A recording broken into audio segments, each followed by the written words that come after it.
Hey guys, welcome back to my channel. Today I wanted to do the end of the year tag. I have seen so many good videos about this end of the year tag all over BookTube, and I don't normally do tags, but this one definitely interested me. The questions seem really relevant, they seem really interesting to listen to and to answer, and every end of the year tag video that I've seen so far has been really fun to watch, especially because some of my favorite booktubers have really recommended and reminded me of books that I need to read and that I really like too. So it gives me some more motivation to get more reading done in the next 6 weeks that are left in the year.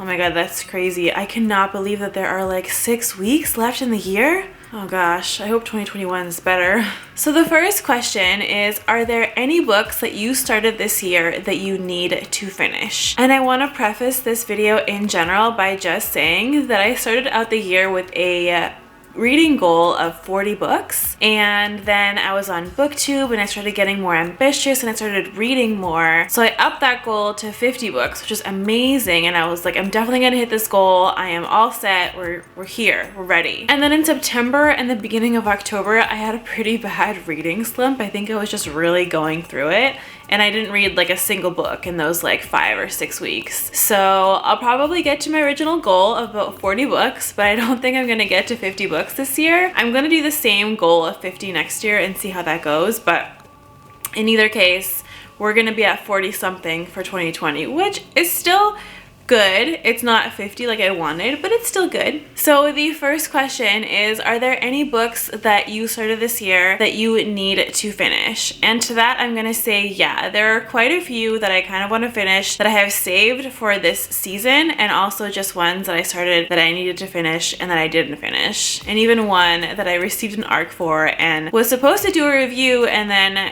that was all in September and it just all came crashing down. So one of the first books that I really want to get done this year and that I'm reading actually right now is The Bone Houses by Emily Lloyd Jones. I've heard really good things about this book. Originally, I wanted to start and finish this in October, but I did start it in October and it's pretty good so far. I'm only about a chapter in, and I know that it gets better and better as the book goes on. So I'll probably finish it November, early December, and hopefully this will be amazing. I think it's a standalone book, so I don't think there's a series or any other books to follow. If I'm wrong, let me know in the comments down below, but I'm excited to finish this book.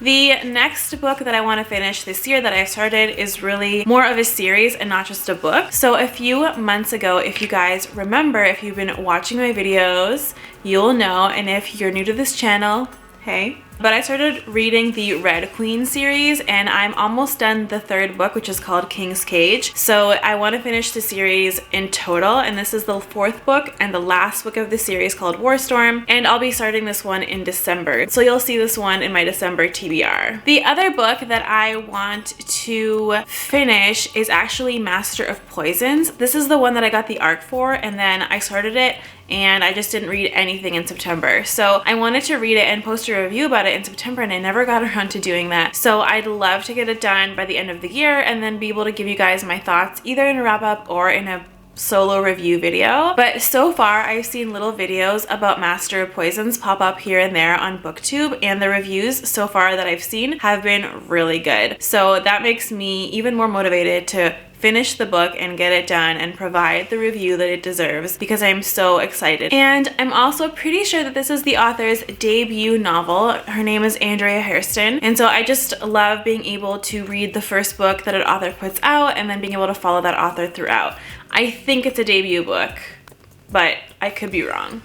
The next question is a little tricky, and it is, do you have an autumnal book that transitions you into the end of the year? And that would be no. I don't have a particular book that I read in the fall and winter season to transition me into that season. Really, I just tend to kind of read a lot more spooky and intense books during the darker months of the year than I would in the spring and summer season when it's really light outside and everything just feels happy and fresh. So I'll usually gravitate to more like intense and spooky reads, and I'm definitely one of those people that loves to save the spookier reads for the October, November, Halloween, Scorpio season, because that's when everything gets kind of eerie and kind of weird, and I feel like those books go really well with that. And I also feel that spooky and intense books go really, really well with hot tea and hot coffee, even more so than in the summer when you have just a breezy drink. The third question is there a new release that you're waiting for? And since it's the mid to end of November, not really. All of the releases that I was waiting for came out. I haven't had a chance to read those books yet, but they already all came out, and I think I have copies of all the ones that I really wanted. So I'd say like end of November, December, I don't usually have a lot of books that I really am waiting for to come out. I don't know if that just means that I'm just not aware of any big releases that I should be aware of for December, but I just can't think of any right now. So the fourth question is, what are 3 books that you want to read before the end of the year? So one of them would definitely be Blood and Honey by Shelby Mahurin. This is now I think going to be either a duology or a trilogy. I'm not 100% sure.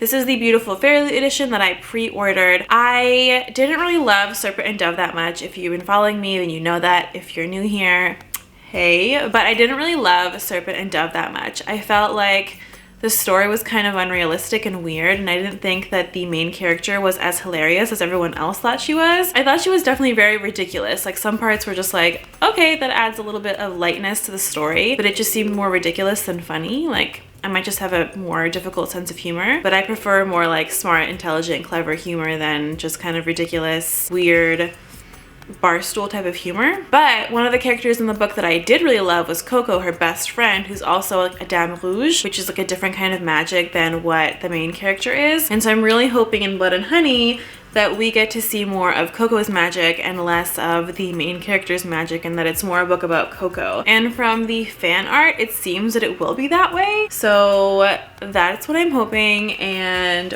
we will see. Also, I just recently posted the unboxing for the Fairy Loot edition of Blood and Honey. So if you want to go ahead and check that out, I will post it up here, and I will post it down below in the description box as well. The second book that I really want to read before the end of the year is one that I've already mentioned. That's The Bone Houses by Emily Lloyd Jones. Again, I love to save spookier reads and more intense reads for the fall season, and this is just a great one. It's also not that long, so I feel like I'll get this one done in a pretty reasonable amount of time. I've also heard mostly good things about it, so anything that I hear that's good makes me more motivated to read it. And yeah. The third book that I really do want to read before the end of the year is To Kill a Kingdom by Alexandra Christo. Now this is a standalone YA fantasy novel, and it's basically a retelling of the Little Mermaid story, except the sirens are the mermaids and the sirens and the humans are at war. And I just really love the premise of the enemy to lovers trope that I think is what's going to happen in this book, and I'm really intrigued. Plus, I've heard really amazing things. Every time I talk about this book, you guys are always like, oh my god, that's an amazing standalone fantasy, and I'm always like, dang it, I really have to read it. So this is definitely one of those ones that I really want to read before the end of the year. The fifth question is there a book that could still shock you and become your favorite of the year? And I would say, yeah, definitely. I still have a few books that I really want to read. I think one of the books that I could really fall in love with is one that I just mentioned, which is To Kill a Kingdom by Alexandra Christo. I think this one's supposed to be really good. You guys always tell me again how amazing you think it is,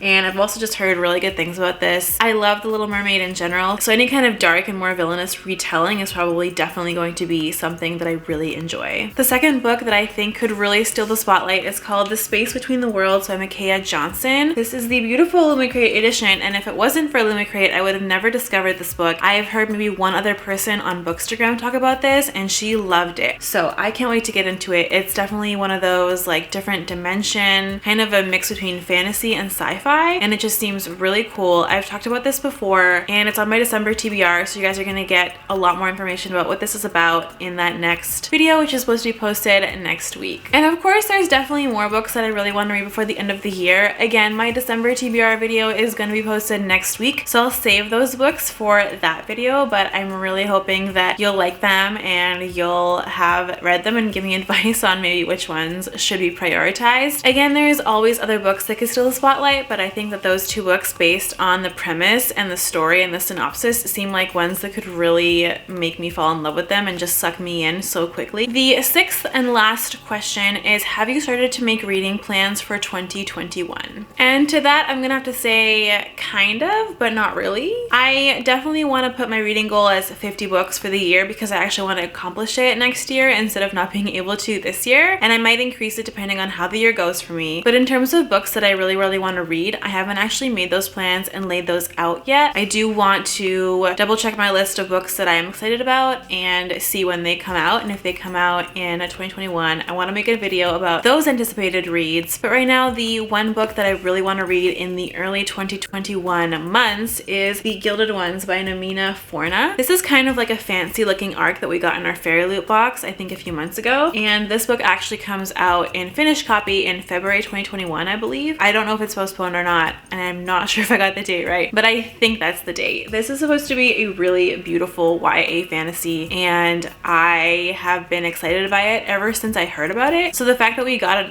like a advanced copy in one of our Fairy Loot boxes just blew my mind, because this could be like a special edition box just on its own, and I felt so lucky to get one. So I'll probably read this sometime in January because I do want to read it and post a review for you guys and let you know if I think you should go out and get it. But based on what the unfinished cover looks like, you probably should get it because it's absolutely stunningly gorgeous. But other than that, I don't have any concrete plans yet, but stay tuned for a video maybe talking about those plans in the next couple months. So this concludes the end of the year book tag. I hope that you guys enjoyed it. If you are reading anything right now or have any books that you want to read before the end of the year, please comment down below. I always love hearing what you guys are reading because sometimes it motivates and inspires me to pick up that book too. If you like this video, please click the like button and please subscribe to my channel because it really helps support my channel, and I'd love it if you guys became part of this community. Thank you!